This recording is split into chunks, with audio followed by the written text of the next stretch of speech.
I was watching the Thunder versus Magic game a couple of days ago. I ain't gonna lie, bro. I was very impressed. Okay. So it was the fourth quarter, and both teams, they were hooping. And it was a good product on the court. You know why? Why? Because they weren't shooting a whole bunch of threes. They were shooting mid-range shots. They were dunking. They were driving to the basket. They were cutting. Everything you want to see from a good basketball game, they were doing. They weren't relying so heavily on the three-point line. And it was beautiful to watch. They were going back and forth, shooting mid-range jumpers. And a lot of it wasn't even Shai Gilgeous-Alexander. It was Anthony Black. It was Jalen Williams. It was all these cats that were just hooping. And guess what? There was no Paolo Banchero. There was no what's that other cat? No, on the Magic. On the Magic. What's his name? Wagner. Franz Wagner. Franz Wagner. Yeah. He wasn't playing, and they were hooping, and it was fun to watch because they weren't shooting a bunch of threes. Now, the overall game, they shot over 30 threes, but that fourth quarter that I watched where they were going back and forth, playing great basketball, moving the ball, putting the ball on the floor, was some of the best basketball I've seen all year. That's why play style matters, man. How you play matters. Like, folks want to talk about it's marketing. It's this. Man, no, it's the product on the court. It's the product on the court. And that's what's missing. How you feel about what I just said? I was just looking at the play-by-play of the fourth quarter. I'm not seeing a lot of threes being made here. So your point does hold true. But yeah, man, I feel like people are starting to be disingenuous in regards to the 3-point outrage. Like, I feel like people are thinking that, oh, it's not that bad.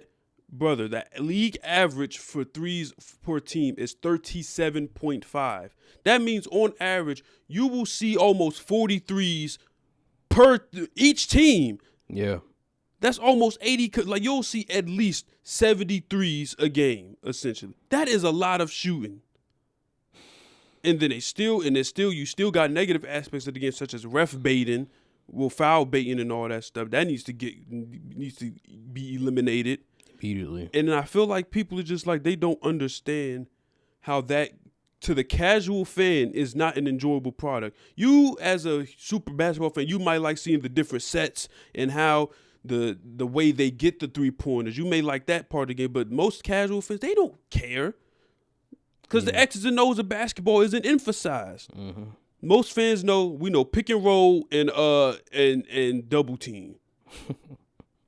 That's pretty much all they really know. They don't know about pin downs and all this other stuff. They don't know about that. So yes, that's why 3-pointers is making for a bad product. Even LeBron even said it.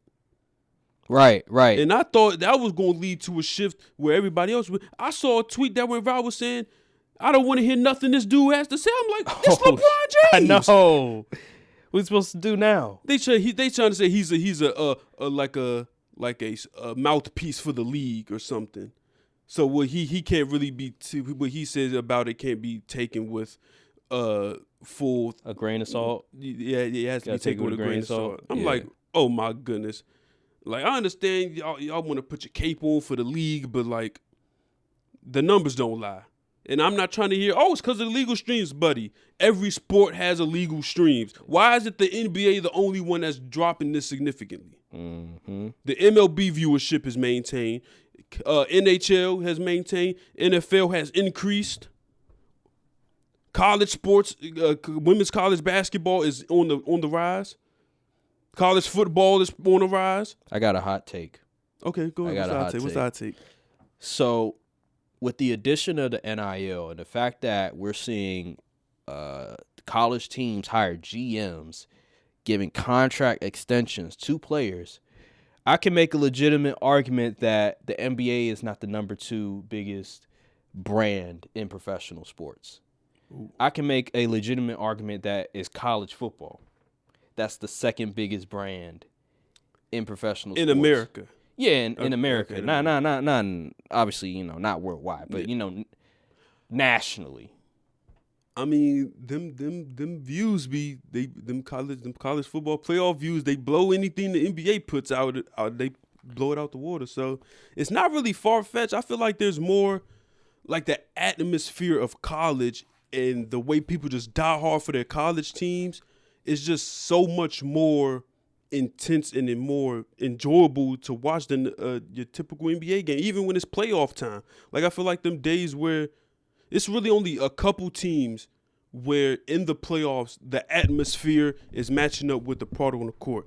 The Thunder still have that. Mm-hmm. Like them Thunder fans are die hard. They will show Boston. out to Boston as well. Like it's very few teams that still keeping that energy that we used to see all the time back in the 2010s. Mm-hmm. Right.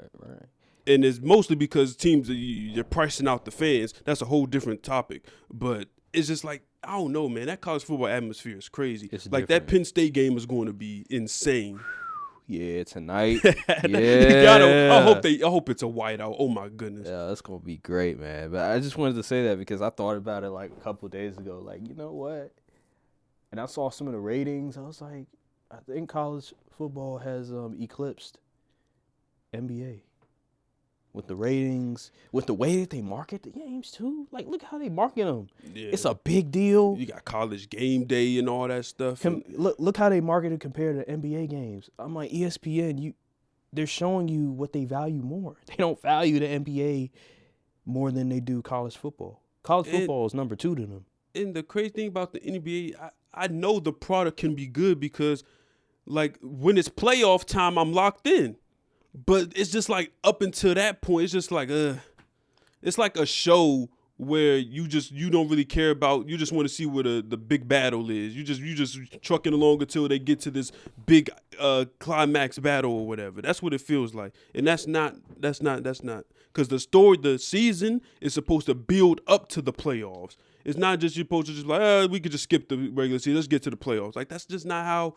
Ideally, how the league should be. It's like a story. It's you have this beginning, the middle, and then the big end. Exactly. Like the climax of it all, which is the playoffs.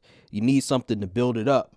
You can't just go from, we're just going to skip everything that happened in the story, and then we're just going to get to the climax of it all.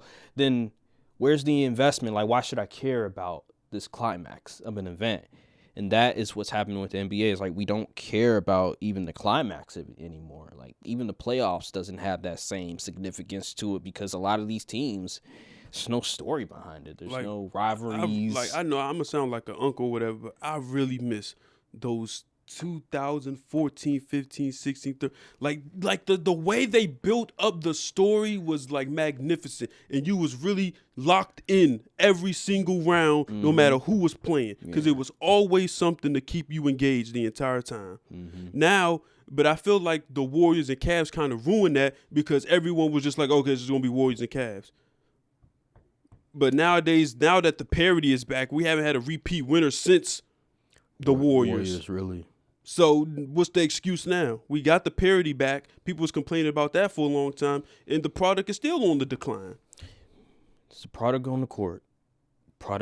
That's what it is. I keep telling you. But people don't want to hear. I see so many people saying, well, no, I don't know why people are so upset about the three-pointer. This is good for the league. It opens up the floor. Like, bro, you don't understand. Like, the amount of attempts is the problem. It's too many attempts. It's not the fact that they're shooting them. It's the fact that they're shooting them too much. Like we're watching a game and we see a team not be able to make the threes, continuously shooting threes over and over again, thinking that it's going to all of a sudden work. Like, no, attack the basket. Shoot a mid-range shot. Post up. You don't have to rely on the three-pointer. And I think what people are missing is that these plays where they're chucking threes, they happen where back in the day, if you did, like transition threes were a rarity back in the day. Yeah. Like they would rather just take the 2-on-2 or 2-on-1, Like nowadays, you may see a 2-on-1, but sometimes they may just kick it out 4-3. I'm like, why? You running a fast break. It's 2 men running down fast break. One is running to the corner or stopping on the wing, and the other one's like, why? Yeah, you know how like you in high school or you practice 3-man weave. You can get an open, layup. Well, now they do a 3-man weave, and it's like an open corner 3. Like, the guy goes to the corner, and you pass it to him for a 3. The game has been screwed up, diminished. I hate to see it, but I don't want to talk about that too much. Just let me be me.